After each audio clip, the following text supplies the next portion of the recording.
그때 서기관과 바리새인 중 몇 사람이 말하되 선생님이여 우리에게 표적 보여주시기를 원하나이다.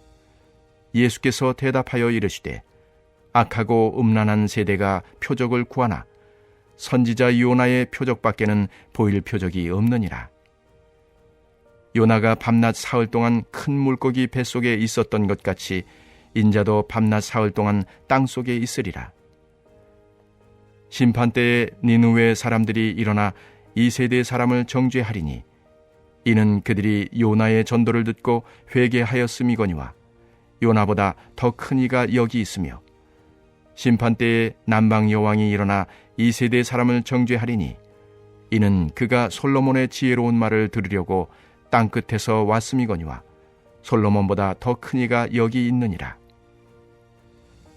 더러운 귀신이 사람에게서 나갔을 때에 물 없는 곳으로 다니며 쉬기를 구하되 쉴 곳을 얻지 못하고 이에 이르되 내가 나온 내 집으로 돌아가리라 하고 와보니 그 집이 비고 청소되고 수리되었거늘 이에 가서 저보다 더 악한 귀신 7을 데리고 들어가서 거하니 그 사람의 나중 형편이 전보다 더욱 심하게 되느니라. 이 악한 세대가 또한 이렇게 되리라. 예수께서 무리에게 말씀하실 때에 그의 어머니와 동생들이 예수께 말하려고 밖에 섰더니 한 사람이 예수께 여짜오되 보소서 당신의 어머니와 동생들이 당신께 말하려고 밖에 서 있나이다 하니 말하던 사람에게 대답하여 이르시되 누가 내 어머니이며 내 동생들이냐 하시고 손을 내밀어 제자들을 가리켜 이르시되 나의 어머니와 나의 동생들을 보라. 누구든지 하늘에 계신 내 아버지의 뜻대로 하는 자가 내 형제요 자매요 어머니이니라 하시더라.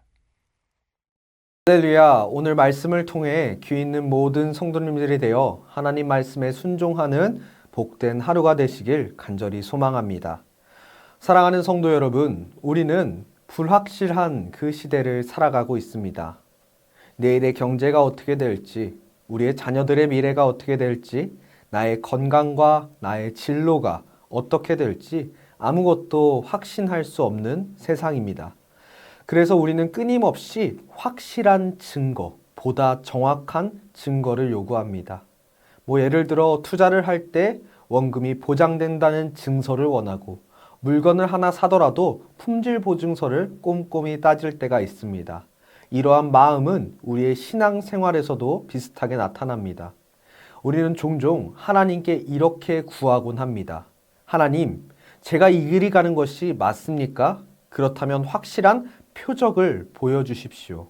하나님이 살아계시다면 제 눈앞에 기적처럼 나타나서 이 문제를 해결해 주십시오. 그러면 제가 무언가를 믿겠습니다. 무언가를 하겠습니다. 하며 고백합니다.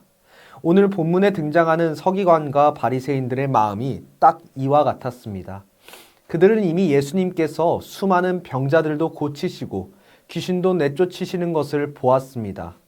마태복음 12장 앞부분만 보더라도 예수님은 안식일에 손 마른 사람을 고치셨고 귀신 들려 눈 멀고 벙어리 된 자를 고쳐주셨습니다. 그러나 그들은 여전히 예수님을 믿지 않았습니다. 그러며 선생님이여 우리에게 표적을 보여주시기를 원하나이다 라고 이야기합니다. 사랑하는 성도 여러분, 그들이 원한 표적은 단순히 기적이 아니었습니다. 그들은 자신들의 입맛에 맞는 하늘로부터 떨어지는 그 천둥 번개와 같은 그런 놀라운 징조들을 원했습니다. 자신의 불신앙을 깨뜨려서 충격적인 무언가 보여줄 표징을 끊임없이 요구한 것입니다.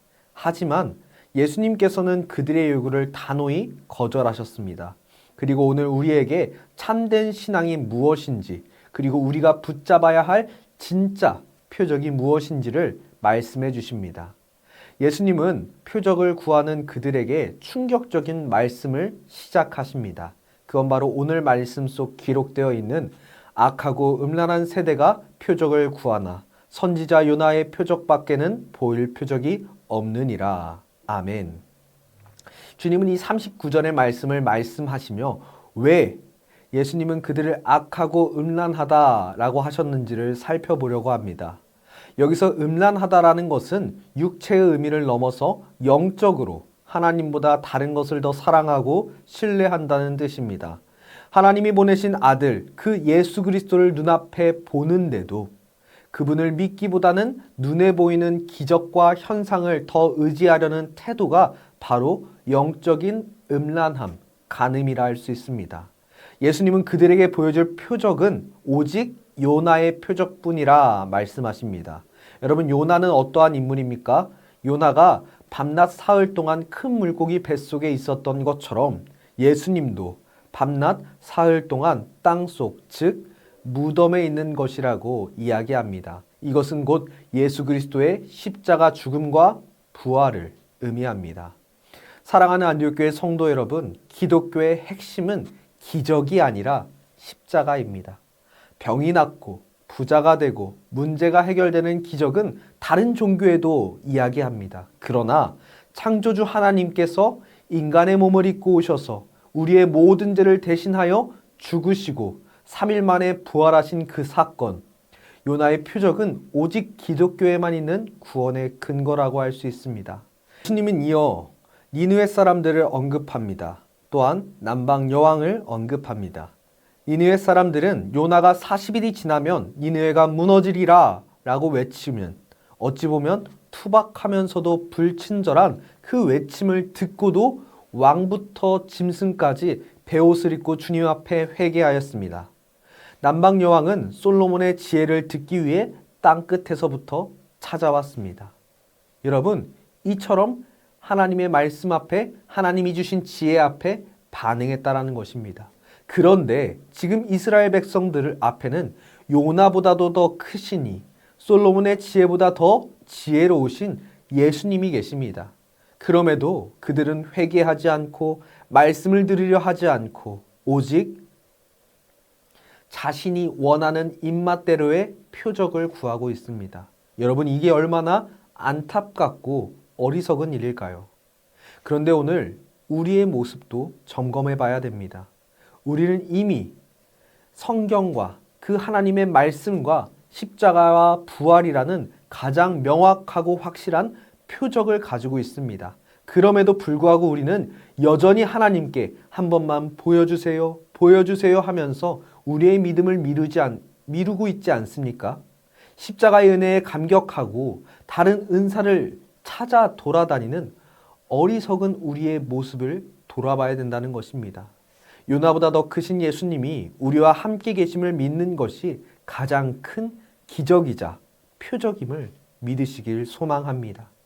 이어지는 비유는 더욱 심각한 영적인 경고를 담고 있습니다. 바로 더러운 귀신과 빈집입니다. 어떤 사람에게서 더러운 귀신이 나가게 되었습니다. 귀신은 쉴 곳을 찾아 돌아다니다가 다시 원래 그 집으로 돌아와 봅니다. 그런데 그 집이 어떻게 되어 있습니까? 그 집이 비고 청소되고 수리되어 있거늘 이라고 말씀하십니다. 집이 깨끗하고 청소되고 수리되어 있었습니다. 겉으로 보기에는 너무나도 완벽하고 훌륭합니다. 과거의 나쁜 습관을 끊고 도덕적으로 바르게 살려고 노력하고 종교적인 예식도 갖추었을지도 모릅니다. 그런데 그 치명적인 문제가 하나 있습니다. 바로 비어있다라는 것입니다. 여러분, 비어있다. 주인이 없다는 것입니다. 나쁜 것은 내보냈지만 그 자리에 거룩한 주인을 모시지 않았습니다. 그러자 귀신은 저보다 더 악한 귀신 7을 데려와 들어가거늘 그 사람의 나중 형편이 전보다 더욱 심하게 된다라고 말씀하십니다. 이 비유는 무엇을 말씀하시냐? 그 당시 유대교의 모습을 꼬집어 비판하는 비유입니다. 바리새인들은 율법을 지키면서 자신들을 깨끗하게 청소하는 데만 열심히 있었습니다. 부정한 것을 피하고 손을 씻고 금식하며 그 외면을 열심히 수리했습니다. 그러나 그들의 마음의 중심에는 하나님을 향한 사랑도 예수 그리스도라는 주인도 없었습니다. 그저 그 비어있는 종교적인 열심일 뿐이었습니다. 여러분, 이 말씀은 다시 한번 우리에게도 뼈아픈 그 점검이 됩니다. 여러분, 우리는 신앙생활을 무엇을 안 하는 것으로 오해가 될 때가 많이 있습니다. 나는 뭐 술, 담배도 안 하고 도둑질도 안 하고 주일 성수도 안 빠지고 하니까 괜찮아 하면서 자신의 신앙이 정돈되었다고 자부합니다. 그러나 여러분, 우리는 기억해야 됩니다. 우리가 믿는 이 개신교는 단순히 죄를 짓지 않는 종교가 아니라 예수로 우리의 마음을 채우는 종교입니다. 내 마음의 욕심을 비워내는 것만으로는 부족합니다. 그 비공간을 예수 그리스도라는 그 성령님으로 채우지 않는다면 우리가 아무리 깨끗한 집을 수리하고 청소했다 할지라도 그 집에 욕심이라는 죄가 들어올 수밖에 없다는 것입니다. 여러분, 비어있는 마음은 어떻게 보면 사탄이 가장 놀기 좋은 놀이터가 됩니다. 기도로 채우고 예수로 채우고 성령으로 채우고 그 사랑으로 채워야지만 그 빈집에 온전한 주인이 계셔서 우리를 다스리는 그 꽉 차고 아름다운 집이 될 수 있다는 것입니다. 그것이 우리가 영적인 타락을 막는 유일한 길이라는 것을 믿으시길 소망합니다. 그리고 마지막으로 예수님께서는 참된 관계에 대해서 말씀하십니다. 예수님이 무리에게 말씀하실 때 그 어머니 마리아와 동생들이 찾아왔습니다.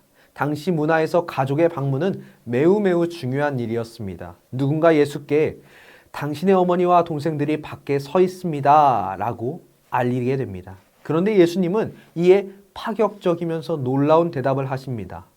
누가 내 어머니이며 내 동생들이냐?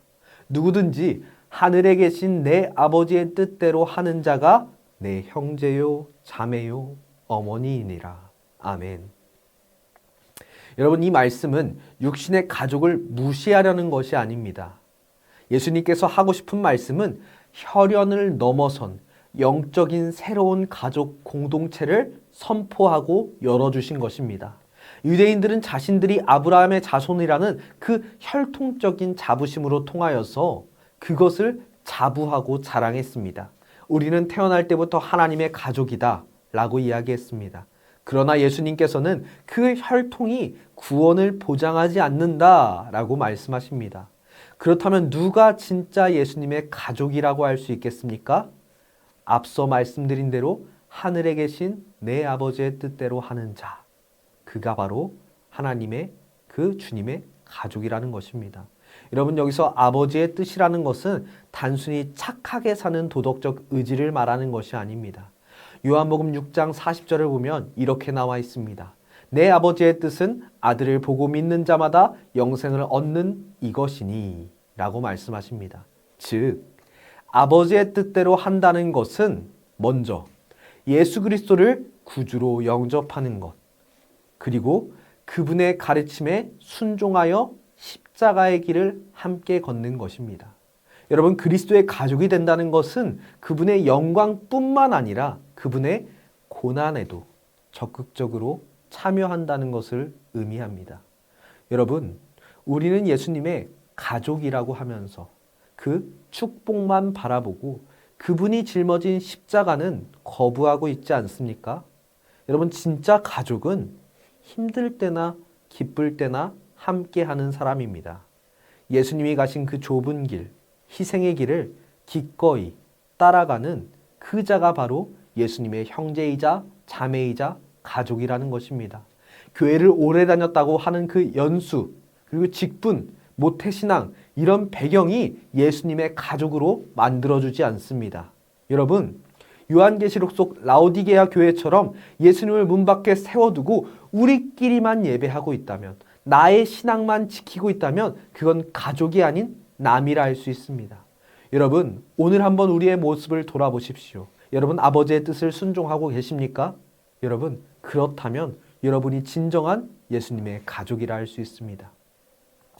말씀을 마무리하려고 합니다. 오늘 본문에는 세 부류의 사람을 보았습니다. 첫 번째는 끊임없이 눈에 보이는 증거만 요구하며 예수님을 시험했던 표적을 구하는 사람들. 둘째는 겉모습은 깨끗하게 치장했지만 속이 비어있어 진정한 주인을 찾지 않아서 그 위험천만한 그 영적 타락에 놓인 종교인들. 그리고 마지막 세 번째는 비록 혈통이 다르더라도 아버지의 뜻을 행함으로 예수님과 한 몸을 이룬 참된 가족들입니다. 사랑하는 안디옥교회 성도 여러분, 여러분들은 이 세 부류 중 어느 자리에 서 계십니까? 우리는 더 이상 기적을 찾아 헤매는, 표적만을 간절히 바라는 신앙의 어린아이가 돼서는 안 됩니다. 우리에게는 이미 요나의 표적, 즉 십자가의 부활과 그 사랑이 가장 명확한 표적으로 주어졌습니다. 이 복음 하나면 우리에겐 충분합니다. 또한 우리의 삶의 나쁜 습관을 고치는 그 도덕적 갱생에만 머물러 있어도 안 됩니다. 비어 있으면 위험합니다. 비어 있는 것도 중요하지만 그것만으론 부족합니다. 끊임없이 기도하며 예수 그리스도의 사랑과 성령의 충만함으로 우리 마음을 채워야 합니다. 마지막으로 예수님의 참된 가족이 되시길 간절히 소망합니다. 단순히 교회만 다니는, 교회를 다니는 사람이 아니라 예수 그리스도를 믿는, 기쁨과 슬픔과 어려움 가운데서도 그 주님의 손을 꼭 붙잡는 주님의 가족, 식구가 되시길 간절히 소망합니다. 이 시간 주어진 기도 제목을 붙잡고 주여 한번 부르시고 합심으로 기도하도록 하겠습니다.